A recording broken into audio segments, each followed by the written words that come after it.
...2012, and this is episode 61 of the audio podcast, Surf Hardware Hacking.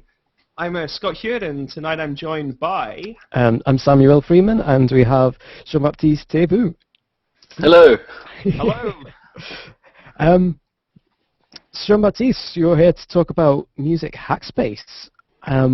So what's that? Okay, so the Music Hackspace started from a group of hackers in London, the Hackspace, which now has about 400 members, and these members are people fascinated about audio, not necessarily audio actually, about electronics and hacking of all sorts. They have a space in Shoreditch, a large space where you can find soldering station, you can find components, electronic components, wood, machinery. There's a laser cutter as well, a 3D printer, a plasma cutter to cut through metal. So I was working for Focusrite until a few weeks ago, and I contacted them to donate them some gear, some audio recordings, audio recording gear, and there was a big interest. So back in October last year. So I met the people interested in making something with this gear, and I asked them if they wanted to meet every week maybe and start to exchange about music, and that's how it started. So now we meet up every week, and we invite people, academics, artists, entrepreneurs who want to share their thoughts and ideas and meet with other people passionate about sound and music. So what kind of thing happens at one of these weekly meetups then? Most of the time we have someone who start the event and speak about their work. So this Thursday we're going to host a Max MSP meetup, and we're going to do that actually every month from now on. The last Thursday of the month we host the Max MSP meetup in London. At the first events we had some people presenting their iPhone apps or the startup company working in the audio domain for curating music. We had Andrew Macpherson, an academic from Queen Mary, presenting his augmented piano, explaining all the from the artistic use by artists of this augmented piano, which is beautiful, to the finer details of how it's made, so that people who come just can get an overview. So we have events every week, and they really vary in their content. Were you involved with? So you weren't involved with the Hackspace until coming in for the music Hackspace particularly, because I'm quite interested in Hackspaces in general and kind of follow what's going on with various places around. But this is the first time I've come across a kind of a regular kind of sub hack thing going on, which is domain specific in this way. I think that's really, really cool. What do you see this kind of thing spreading to other hackspaces, having like music-specific hackspaces in other places? Like, what are the benefits of having a dedicated group like this within a larger group? Well, our users can benefit from the facilities of the Hackspace, which are amazing. For a self-organized group, what they accumulate in terms of equipment and people and talents, is pretty amazing. So it's an enormous benefit for artists or people who are less maybe technical to meet engineers and people passionate about maybe hardware electronics to help them out with a specific project. I really want to keep this connection alive, even though recently we moved from the Hackspace itself for our meetings. We're in the same building, but not in the same room. I really want to keep the connection very much alive, because we share the same foundation. Sharing is very important. We all learn from each other, and one of my ambitions for the Hackspace, for the music Hackspace, is to facilitate also commercialization of products.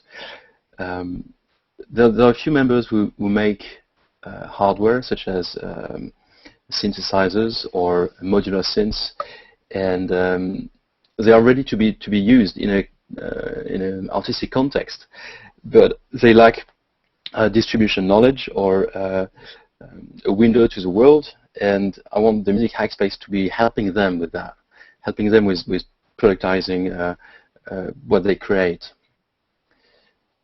So I think that, yeah, there's room for a music Hackspace to grow into other places. We have about 100 members now, so our community is probably a fifth of what the Hackspace is. So it's 20%. That's quite big.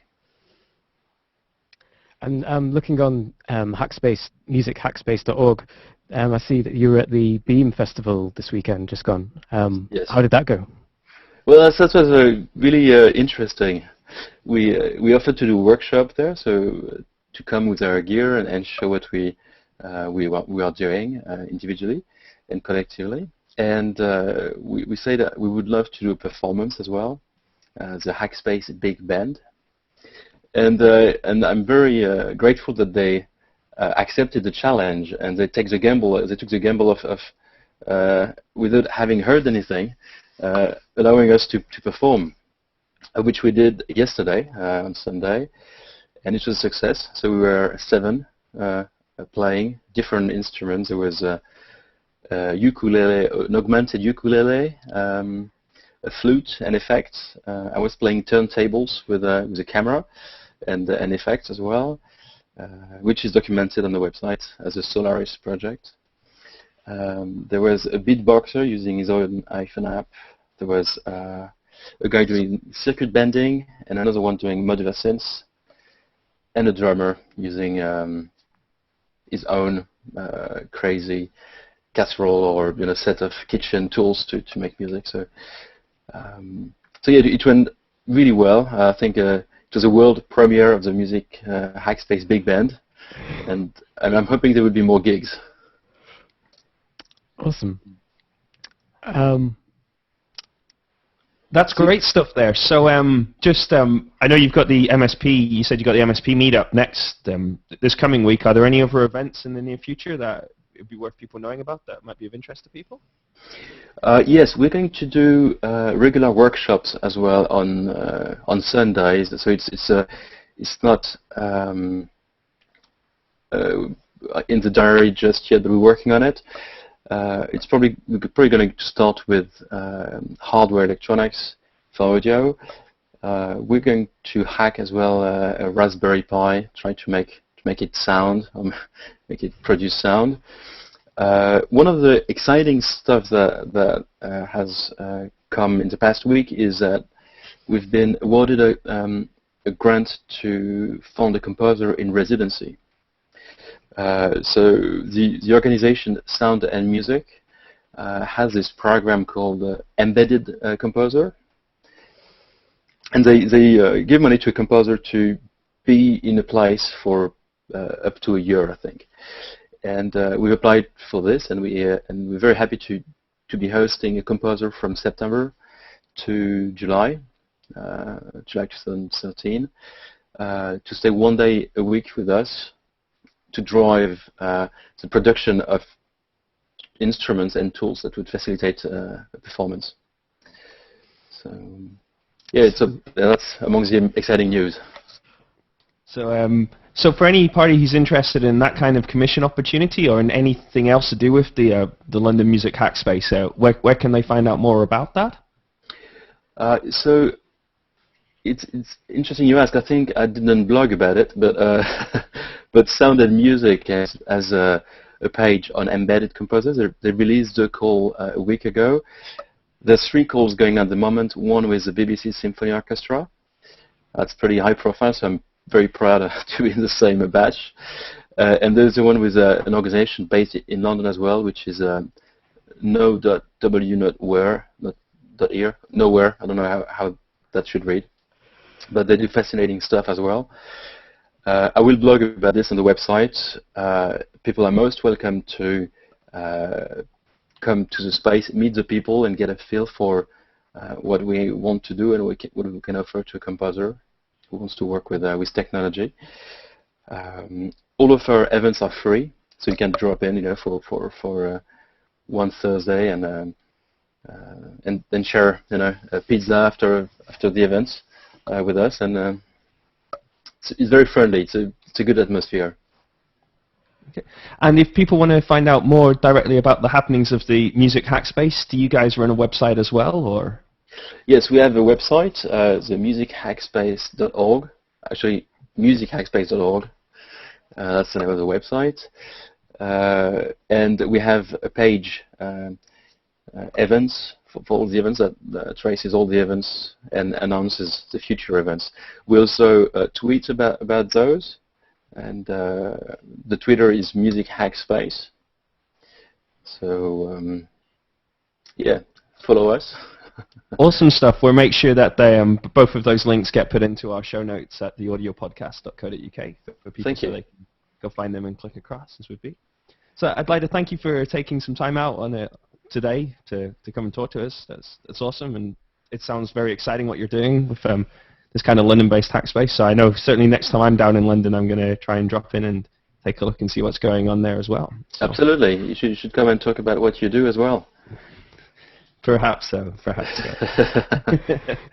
Well, definitely stuff. I don't know if you're planning on hanging around for the rest of the show, but if not, thank you once again, Jean-Baptiste. It's been an absolute pleasure speaking with you. Excellent. Okay, well, I'll hang around for a little bit and then maybe vanish. Thank you. Thank you very much. Yeah, no worries. Awesome stuff. Feel free to join in if you want to. So, yeah, that was the Music Hackspace, which is cool. I knew that was going to be a cool thing. I saw the Sound and Music link go through, which is how I spotted it. So that's the reason I wanted to jump on it really quick. We should head into the news, Sam. Okay, so news. First item in the show notes at theaudiopodcast.co.uk show/61 is the new radiophonic workshop. So staying in London, the BBC have announced that the new radiophonic workshop will be opening. Will exist, yeah. And, perhaps not quite what you might expect. The famous workshop that was opened in the 60s closed in the late 90s, was it? Or was it more recent than that? It opened in 1958, because I've got that page up. I don't have the closure page up, I'm sorry. We don't celebrate closure as much as opening, do we? I think no, it was 1998 that it closed, but now it's reopening in a virtual capacity. So there's going to be, as part of the space.org project that's going on. Yeah, so... I thought I saw that and I was like, wow, that's incredible. That's a really bold and somewhat irrelevant step of the BBC to reopen this kind of thing. And then read it and was like, oh, that's even less interesting than what I thought it was, and it is now what it is. Do we need, like, it sounds to me like it's going to be a BBC-funded version of SoundCloud, which, considering SoundCloud exists and does a fairly reasonable job of it, I'm not quite sure why the BBC needs to get involved in that space as well. Well, but anyway. The line they're using is that it's bringing together two key disciplines, the music composition and software design. So, I mean, is there a platform which is dedicated to the combination of those in this sense? Maybe, I don't know. Maybe they'll have it'll give you the ability to listen to the audio, and then there'll be a button where you can download the software and that kind of thing. It's a shame Adam Yanch isn't here, because that'd be I feel that'd be his kind of thing actually. He'd like that. Do you think it's possible to hack this thing? Oh, I'm almost certainly for negative purposes or for positive purposes there. Well, positive. Make music out of this. I don't know. Oh, that would be cool if they were to say that all the audio on it is Creative Commons and have a kind of remix kind of options and things like that. Yeah, I think that would be a very good thing. I mean, SoundCloud has Creative Commons built in, so you can select content and reuse it. But the BBC has usually been quite open for its content to be hacked or reused. So Yeah, that's very true, actually. Yeah. I hadn't thought of that angle to it. That could be quite an interesting kind of reflection to it as well. I will follow up on this. Well, I think so. I'm saying I was a little bit disappointed that when you follow the advertised link through, you just end up with a page which is a bit of history and then a couple of sponsors logos and a mailing list, and that's it. So it's it's a little bit disappointing that it's definitely at its birth, and it's Yes. I'm sure they'll work out what they think it's going to be eventually, kind of thing. Mm. But, but there we go. It's new. It's the new Radiophonic Workshop opening. That's kind of fun. There's lots of new things around, and sometimes you surf the web to find them, often to find beats as well. So it's a beautiful segue into beat surfing, the Organic MIDI Controller Builder. So this is an iOS app for iPad, etc. And yeah, it lets you draw your own interface. So it's to create a controller. So it doesn't produce sound of itself, but it does hook up through core MIDI. And yeah, there's a couple of videos. There's 2 videos I've seen online. There's the one which is on beatsurfing.net, which is a Vimeo one, and then the one which you, Scott, posted on the audiopodcast.co.uk, which I think is better. Just there you go. I was more, yeah. And these, I think, all of the examples I've seen have been controlling Ableton Live, so it's triggering loops and samples and things. But yes, especially in the YouTube video, it kind of shows the collaborative nature of how these things. But yeah. So when you say draw, what do you mean? Is it drawing graphically or? Not freehand. I think you're able to select from primitive circles, shapes to create triggers and areas. So you can have sort of sliders, but you can arrange them and color them however you want around the screen. So in most of the examples, there are lots of circles around and overlapping, and so you can tap around. And you can build the interface on the actual iPad itself as well. So yes, so that's different from things like the Touch OS C and stuff like that. Yeah. Does this send OSC or is it just MIDI? I can't remember.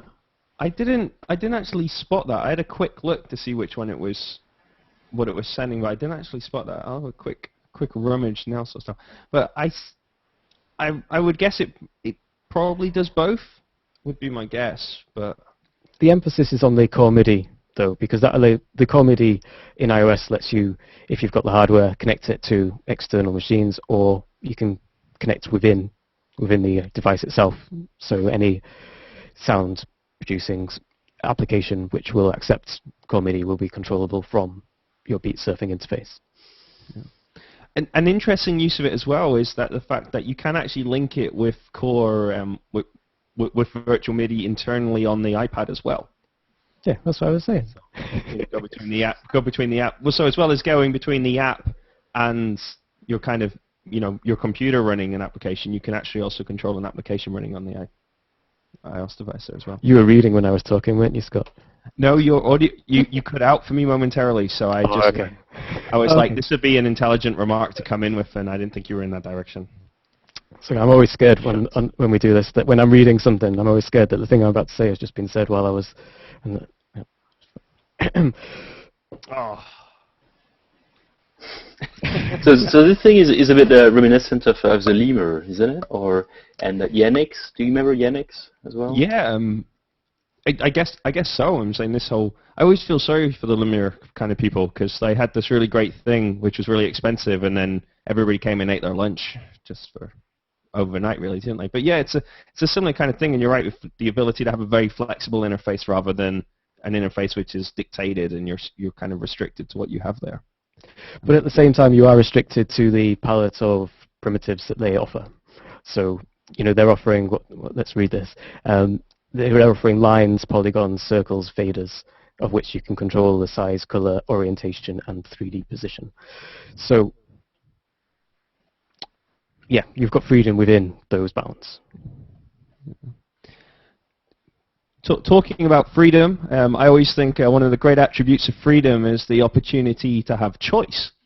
And much of our conversation this last couple of years has been dominated by Apple Touch devices.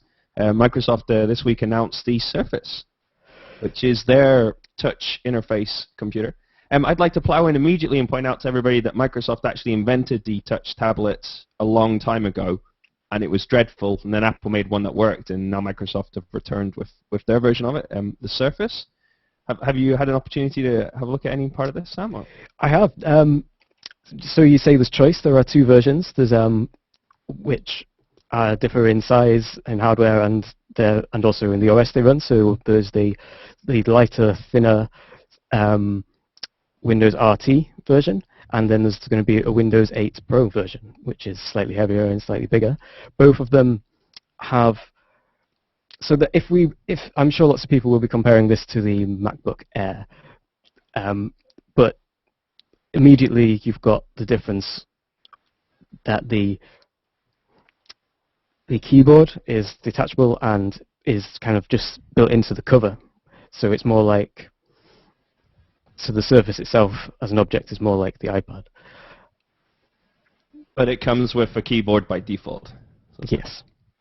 And the cool feature of the full spec version, not the RT version, but I forget what the acronym they use for the full spec version is the fact that it's actually going to run a full version of Windows. So you should be able to run a door on that device in a way that you can only run iOS apps on an iPad. In this scenario, you should be able to run a proper Windows application on that device as well. So this is arguably the first tablet device which you'll be able to run a Cubase session on or something like that, perhaps, which I think is quite exciting.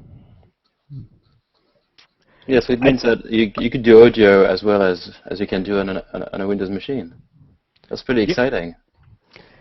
It is really exciting. Obviously, it's made by Microsoft, so I suspect it will never work. But well, in all seriousness, yes, I'm saying that's really exciting, and I'm kind of terrified as to what's going to happen in terms of, can you imagine Cubase and then they try and put some sort of touch-aware interface over the top of Cubase? What I'm saying, I can see that kind of thing becoming really messy, and the thing that's missing off this Surface is obviously the mouse.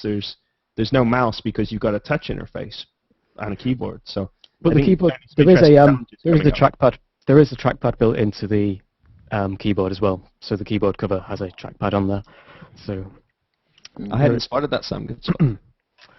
But when you speak of choices, Android is on several tablets, like the Samsung tablet, which is quite successful and comparable to Apple cells. And audio is just not working well. So for people interested in making music, it doesn't compete with Apple at all. So now we finally have, or seem to have, a competitor. So that's good news for music, I think. Definitely so. I'm saying, yeah, you're right there. Android is a nightmare for audio work at the moment. So those Android tablets haven't really been effective in this kind of thing. Whereas, this Surface could be it. How about that? Yeah. Imagine fleeing an Apple product for a Microsoft product. That could be that's quite a big personal decision there. The first bits that I read about this kind of got me quite excited about that as a future development. Although when I first clicked the link through, I was browsing in Firefox and I just got an error page. So I was like, oh, Microsoft, your error pages. It worked perfectly fine in Chrome, but so that might have been more of a Firefox fail than a Microsoft fail, but it did happen. And the differences between the two models as well is that on the RT version you get USB 2, whereas on the larger Surface version, the Windows Pro, the Windows 8, the USB is 3. Now USB 3 has been causing problems all over the place. Yeah, it has been. Many of these problems obviously prompted by the new version MacBook Pros that were announced a couple of weeks ago, which came with USB 3 as standard. So obviously forcing a lot of people who bought those machines have been kind of grinding into these problems. The first one up is M-Audio, obviously owned by Avid. I thought came out in a very bold way and basically said it doesn't work, which I thought was quite a it was very honest of them and very refreshing as a company. So they basically said that as far as they're concerned, you need to run USB 2, or interestingly USB 1.1, which I thought was an interesting aside to that.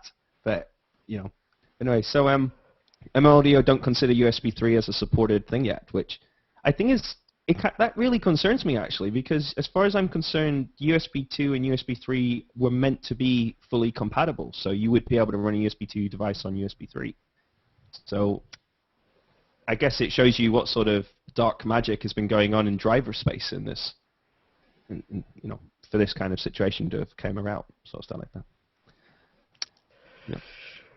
I'm sure they'll fix it in time. The other, shall we skip a few the items that are not quite in the right order here? I think we may as well stick with this theme and say that the native instruments drivers have also been causing problems.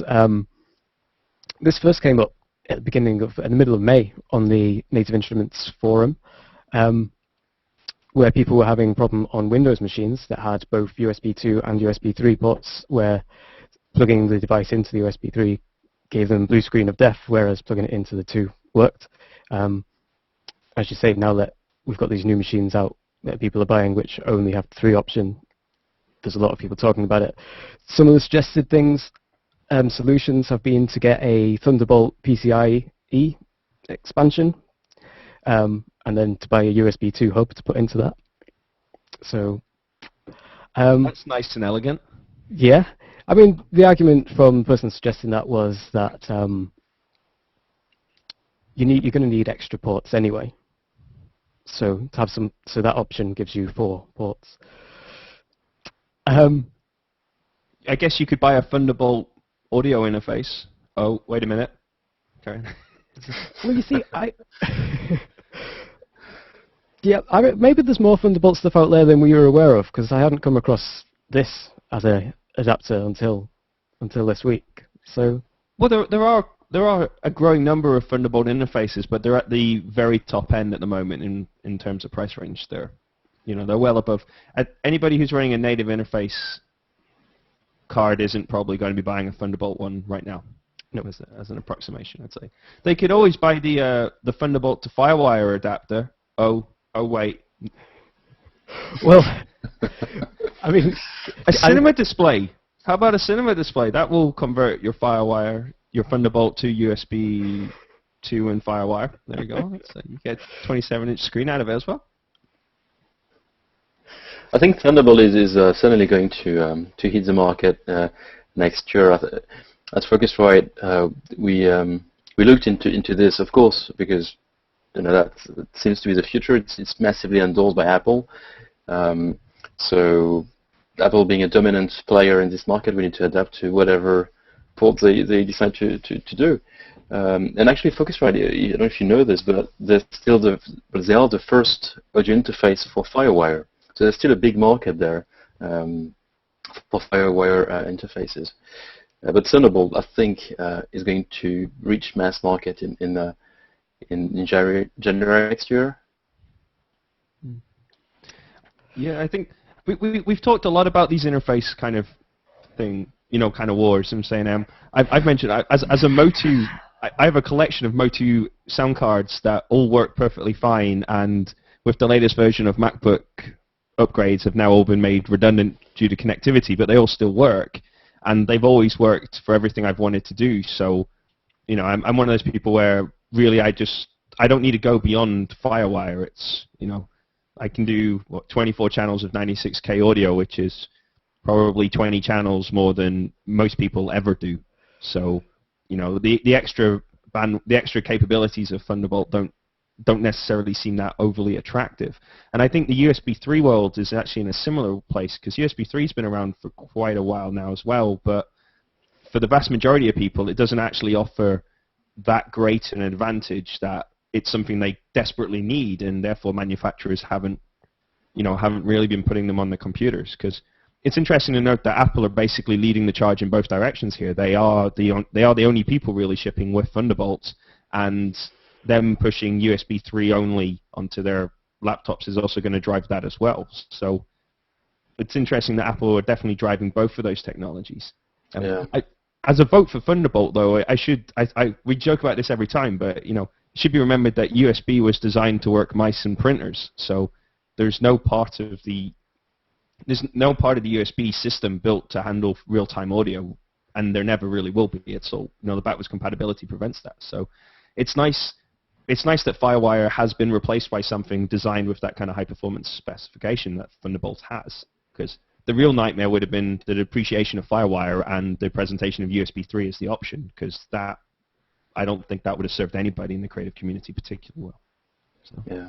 In fact, just on a side note, Apple is also leading the charge on audio-visual bridge. I don't know if you've heard about AVB, or maybe you've talked about it here, I don't know. No, this sounds interesting. But AVB is a Ethernet protocol. So you can the bandwidth that you can have on Thunderbolt is actually multiplied by maybe a factor of 100 on Ethernet. And audiovisual bridging is meant to communicate both audio and visuals. So in very large systems, when you want to record 64 instruments or broadcast in a concert room to 100 of speakers, you can do that with less than 5 milliseconds, I think. So that's very efficient. I want to to blow my own trumpet here, but Focusrite has a range of products that is compatible to AVB. There's a variety of protocols that all are based on Ethernet audio, made by different company. But AVB is supposed to be the next standard for audio over network. And Mayor Sound already has a few speakers that take a Ethernet plug into them. Yep. Yeah. Genelec have speakers that do that too, I think. Yeah. Yeah, definitely so. We should definitely have you on again some other time to talk about that in more detail, I think. That's one of my big interests. I'd love to do that. Let's keep charging on. Softube are offering their amp rooms with a discount until July the 17th. Yep, that's 50% off. So they've got 4 products there, various amp rooms. So the vintage amp room, the metal amp room, the bass amp room, and the amp room bundle. I'm just envisioning rooms of amps, which I presume is the effect they're wanting. Virtual rooms or virtual amps, and then virtual instruments. East West are offering buy one get one free on all their products. So yeah. That's until June the 30th as well, so you can go check that out. That's pretty cool. Now, this next product, I thought when I read about this, I was like, this is awesome. Why doesn't this exist? And then this is like, in my opinion, the worst possible implementation of this ever. But so I'm sorry, I'm going to just not say no offense here. Arc have released what they're referring to as the IDI Active DI box. So this is a Active DI box designed to be used with iPhones, iPads, laptops, because it's designed to work with a mini jack rather than a 1/4-inch jack. Sounds awesome. Yeah, that's a useful thing to have. Yeah. Okay. And then it turns out that they put a mini jack on a lead that kind of hangs out of the front of the box, and so you plug it in. Now, I understand that that's cool because you don't need to have the right cable with you, but that lead's so clearly going to get broken really quickly because mini jacks break all the time because they're not designed to not break. They're cheap, nasty consumer connectors. Well, so maybe that was the design decision they made. They said that the problem is quite often going to be the actual cable that's going between the headphone socket on one thing and the DI box at the other end. So maybe by having this permanently tethered umbilical cord, it removes that problem. It's like we've put a good one on there. That's as good as it'll get. And I mean, I can imagine that's probably quite replaceable. You could easily open that up and stick a jack on there instead, I'm sure. Maybe. I thought it'd be cool if it retracted, so you kind of pulled it out, and when you let go, it got like sucked into it. That would be cool. But I know if I had that product, I'd probably have a couple of them. They'd be in a flight case, and then one day, the end is going to get like just chopped off, and then I'm going to be left with a bit of cable hanging out of the front or something, and that's just not very good. Like I admit that now that I say it out loud, having a mini jack socket would probably be as bad because it just breaks. So, yeah. I don't know. Anyway, I thought it was cool. I read it and I was like, that's a great idea. And then I'm not convinced by the implementation, but why not? I thought it was cool, and it's nice that it's called IDI. I thought that was kind of nice. Yeah. I like that. Well, from something that's playing on the idea of the I in products. There is an iTest mic, which is a test microphone which plugs into an iOS device. This is...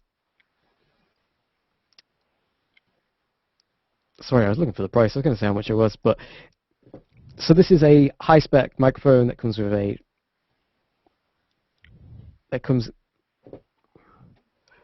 Sorry, I had a brain melt then. Scott, what's the iTest mic? So Studio 6 Digital have launched this iTest mic, which is a test microphone to use alongside an iPad or an iPhone or an iPod Touch, which will allow you to configure your kind of home theater setup, a professional space. It allows you to do sound pressure readings in case you want to complain about your neighbor making too much noise. You could use it for that kind of thing. It's kind of fun because so many of these kind of test things are really, are kind of prohibitively expensive, and this is definitely a more affordable version. At the same point, how many people are really interested in doing this? I don't know. What is the added value to the iPhone microphone? Well, the test mic itself comes with, by using the test mic, you get access to an application that you can use on the iPad, which will do the kind of sound pressure level readings for you and provide you that kind of raw information. So you can actually see the kind of frequency response inside a room, or those kind of things come with the software as well. And the microphone itself is omnidirectional from 20 hertz to 20K, so it's a far more sensitive microphone than the microphone built into the iPhone. But it's not designed for recording per se. It's more designed as a kind of test input. Yeah, that kind of thing.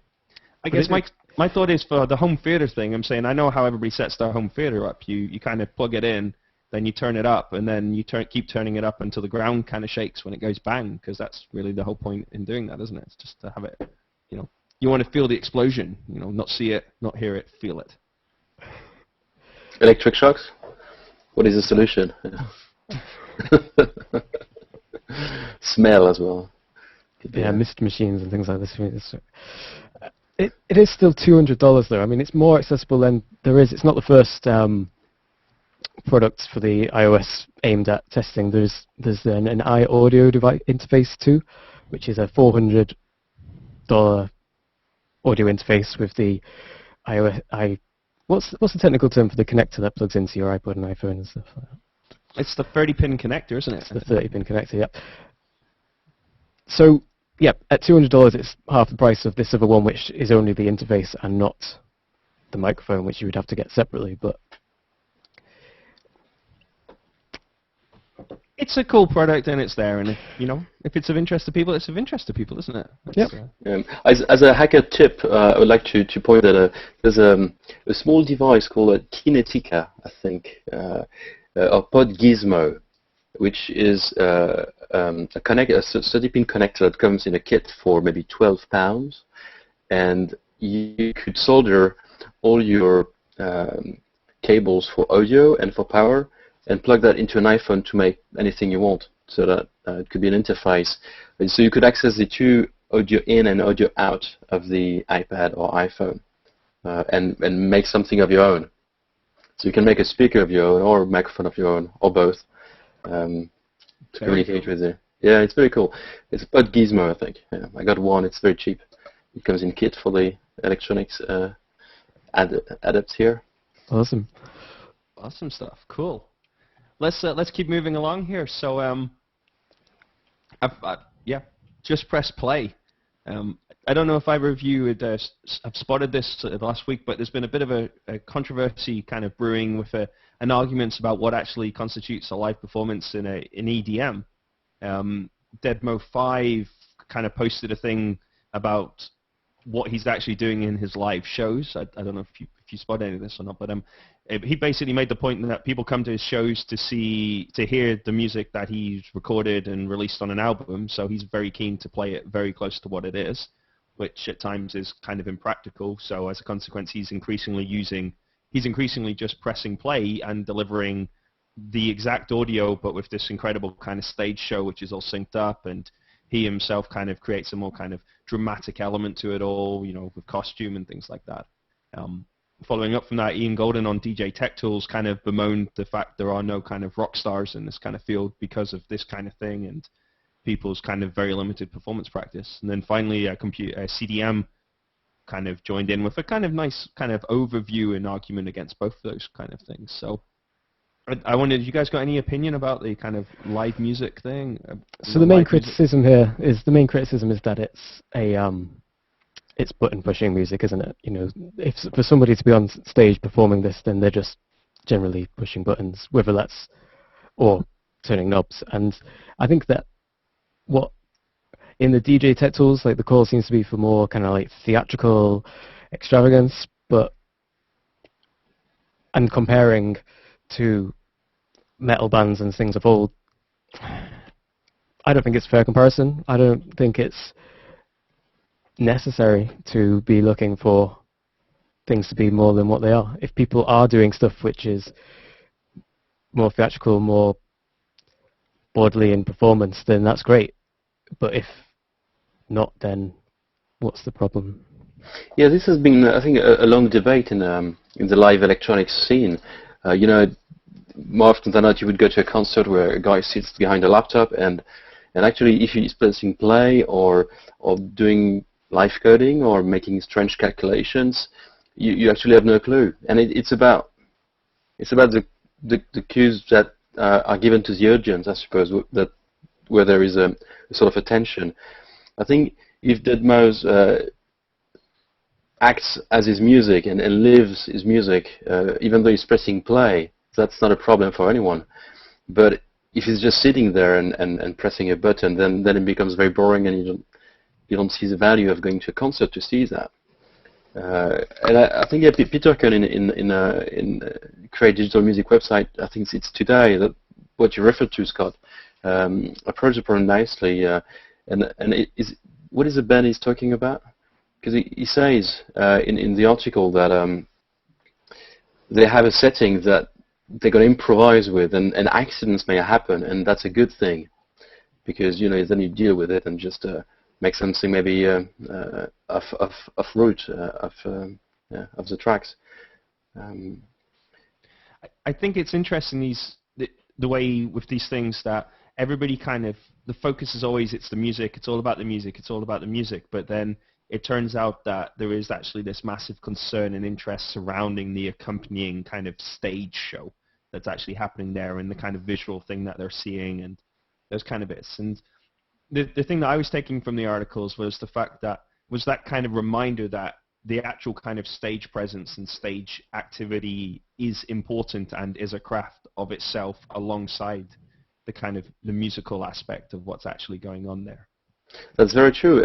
And when you see Laurent Garnier or any famous DJ, they do this, they raise their hand, they're having fun, and everyone does the same in the room. Yeah, yeah. So, this thing is actually, he's not performing, he's not making music, but he's communicating something to the audience, and that just works somehow. I mean, I'm not saying that everyone should do this, although it seems to work, but but in their own way, musicians should also consider the craft, as you say, of performing and communicating to the audience as part of the show. Cool. Okay. That was clearly for you to pick up there, Sam. I know. I don't think it's that. So, as always, all of the stories that we've been talking about and all those kind of links are all up on the website at theaudiopodcast.co.uk, and this one, Show 61. In our other section, imaginatively created and named, we also turned on Facebook connection today, well, this week, but I'm not entirely convinced how well it's working. But theoretically, all of the stories from all of the shows now get pushed into Facebook as well. If that's horrifically spamming you and you don't like it, then if you email me that, I'll probably turn it off. But if you don't, I'm just going to leave it running. So listeners, you have been warned. But if you spend your life in Facebook and really don't want to go to our own webpage, then you can get them from Facebook, maybe. And hopefully we'll do the same with Google Plus once. And rumor has it that after Google are going to announce the Google Plus API at Google I/O, which is coming up pretty soon. So maybe. Maybe so. But there you go. That's it. Shall we go to the plunder section? Okay, well, just like to point out, because we're putting the shows through more, we're putting the items up through the week as we find them, rather than sticking everything online on the Monday. So yeah, that enables people to comment on things, and we have had some comments on the there's on things, it's like on the slash article and stuff in particular. So yeah, that's linked into that. And then the plunder is Our plunder. What is plunder? I want to know. Plunder. It's things we find that aren't used, kind of like a pirate. Imagine you're a pirate and you're going plundering. Kind of plunder using the plunder phonics kind of sense, stuff that's just out there. We're just kind of like rubbing it. But this week, it actually was a new article, but it didn't really fit in with the news. So it's audio cubes being used in the classroom to teach about research, if that makes sense. So getting kids in a music class interested in asking questions and things like that. It was a nicely written little article and little video. So what does kids learn? What do they learn with cubes? I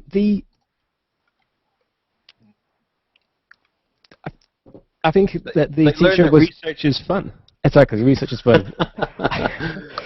I think the article starts by pointing out that kids probably do a lot more research than they think they do. They might think that research is some kind of like boring, distant thing that they're not interested in, but actually they're online looking up game cheats and walkthroughs for stuff that they are interested in, and kind of like, and then in this example, in the classroom, they're using an audio cube as an unknown object that they were encouraged to handle and to learn about it and to ask questions on the spot.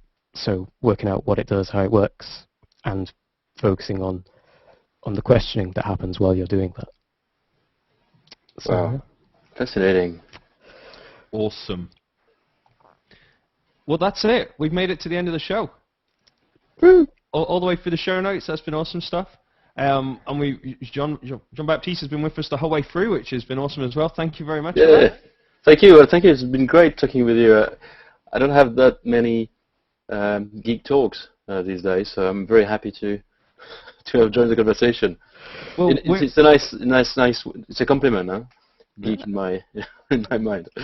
Well, that's also what I'm saying. The audio podcast is recorded live generally at 7 p.m. though. We did go a little bit late.